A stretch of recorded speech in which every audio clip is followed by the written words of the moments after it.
Уапсено е лицето кое синоќа насилно упаднало во просториите на Инфомакс за време на емитување на подкаст во живо. Според сведоштво на водителите, напаѓачот искршил 2 врати, упатувал закани по нивниот живот и се обидувал физички да се пресмета со нив.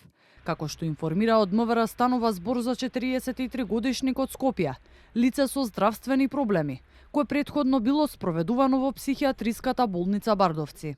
Полициски службеници го лишија од слобода ГС од Скопје веднаш по добиената пријава синоќа во 23 часот и 45 минути.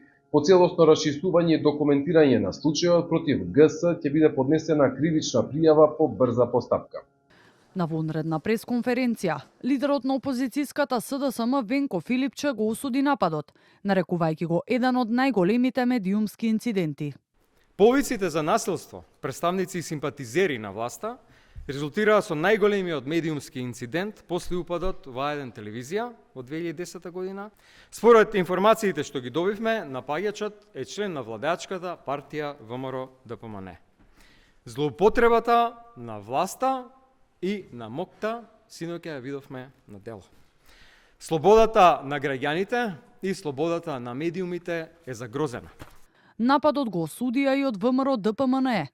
Ваквите инциденти се неприфатливи и представуваат закана за основните демократски вредности, велат од владеачката партија, и ги отфрлат обвинувањето од Филипче за било каква поврзаност со случајот. Слободата на медиумите, правото на информирање и независната новинарска работа се темелни принципи за кои како партија од секогаш сме се залагале. Без оглед на разликите во ставовите или уредувачките политики, секој медиум мора да работи во средина која гарантира безбедност, достоинство и почитување, стои во соопштението на ВМРО ДПМН. Реагираа и новинарските здруженија.